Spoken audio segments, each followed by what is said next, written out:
Hi shiny lights, spiritual tricksters, how to stop your heart from being broken and your pockets emptied. I'm going to cover the 4 C's of how not to get your heart broken and your pockets emptied with spiritual trickery. First one, cost, okay? It doesn't have to cost an arm and a leg. Honestly. Now, your idea of cost is going to vary, but I heard of somebody charging $27,000 for a year-long course in intuition, in psychic work. And I don't know if that's a lot of money to you, but it's a lot of money to me. If the cost makes your eyes water, it's probably too much, okay? This stuff is simple. Spiritual growth, intuition, all that stuff is so simple, which comes to about the second C, by the way. It doesn't have to be expensive. It just doesn't. You can't really buy this stuff. We can show you the way there. We can give you the tools. We can give you the facilitation, but ultimately it's your connection to the great beyond, to your soul self first, right? We've got to find out who we are as a soul, and then beyond to another soul. That's an inside job. You can't pay someone to do that, but you can pay someone to facilitate it. But $27,000, I'm not sure. Spiritual trickery, number 1, if the cost makes your eyes water, it's probably not right for you. And by the way, there's no magic beans, there's no instant activation. If there was, I would be at the front of that line. It's a slow cook method. So you're going to get the results that you want, but it's going to be slow. No amount of money, no throwing thousands of dollars to someone is going to get you there any faster. Okay, so that's number 1, cost. The second C, I kind of hinted at it before, complicated. If it is complicated, if the way to connect to your intuitive self, your higher self, your guides, animals, those in the unseen world is super complicated, it's not for you. It's not right. Because guess what? It's simple. This stuff is so simple. All we do is expand our awareness, sensitize it, and become aware of the unseen world. The unseen world is here, right here next to us. We're a breath away, a thought away. It's that simple. So if you find yourself with a teacher or a course or a philosophy that has a lot of do's and don'ts and rituals and don't wear black or tight jeans or don't drink coffee and all these do's and don'ts and shoulds and shouldn'ts, my suggestion is might not be right for you. And my pet one, number 3, congruence. Does the talk match the walk? Do their actions match up with what they say? Congruence. Congruence is that feeling of, oh yeah, I believe in them because I've watched them. I know this person. Maybe I've hung out with them on Facebook. Their reputation, how they feel, what do they believe in? Do they like dogs, right? If you hang out with me, you probably like dogs, right? But I've just run across a couple of people lately on the internet. One woman actually just got booted out of this really big, lovely entrepreneurs group. There was a woman there that was charging 50,000, I think, some incredible amount of money, and she was going to be like, your goddess activation, psychic manifesting, all the sparkly words, and a lot of posturing on what she could do and how big noting she was and all of this. And when it came down to it, she wasn't anything like that at all. And someone started looking into her.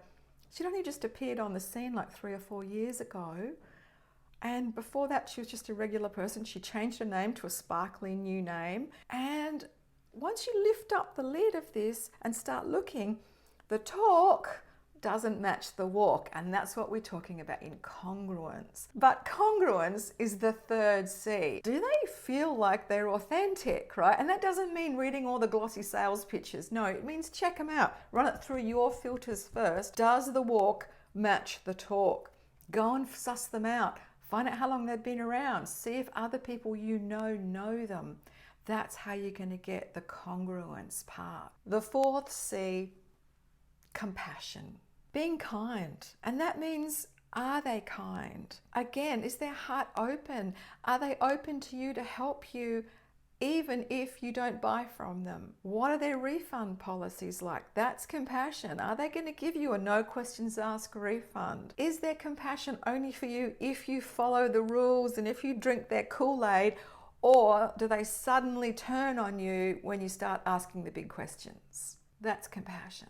Compassion is also how we give away our information. Now, there's a lot of teachers out there, certainly the ones that I follow, Paul Jacobs, Chris Drew, Sarah Jeffrey, Mavis Patilla, just to name the very first few that come to my mind already, that have a very, very long history in the spiritual arts, in mediumship and psychic work.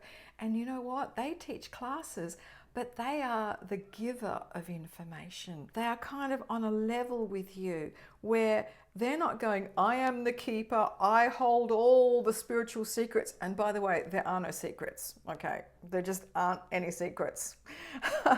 But if you find a teacher that is going, look, I've got this information and here it is, I'm just giving it to you, and we're level, they're on the same playing field, they're just like you, that's the giver of information, as opposed to the keeper of information. I am the high priestess, goddess, almighty, all-knowing, and I'm going to bestow my gems upon you for a fixed amount. That's the keeper of information. They want to stay up here, and you kind of get the impression that they're really not going to share a whole lot, right? Or they're only going to share a little bit so that they stay at this high level. If there's a hierarchy involved, probably isn't very compassionate, probably not going to get your money's worth.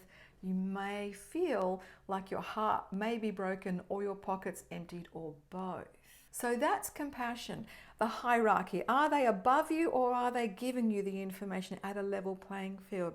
Really good question to ask. So my darlings, that is the 4 C's of spiritual trickery. The first one was cost.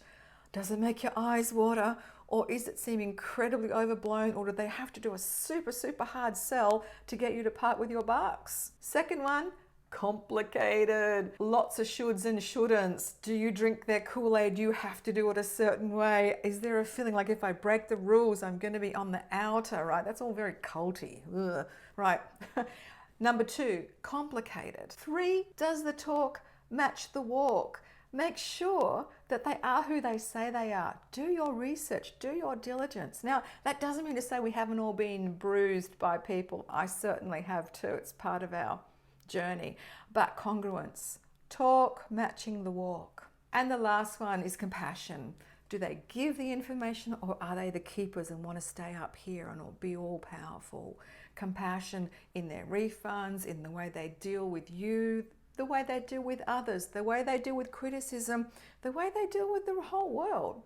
It's going to be a big key as well. So that's the 4 C's. I want you to be uplifted. I want you to be encouraged. I want you to feel the love and encouragement that's coming from the spirit world all the time to keep you on your path, no matter where you are.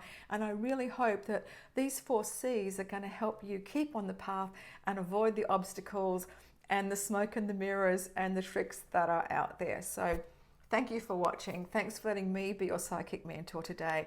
I'll see you another time. Ciao.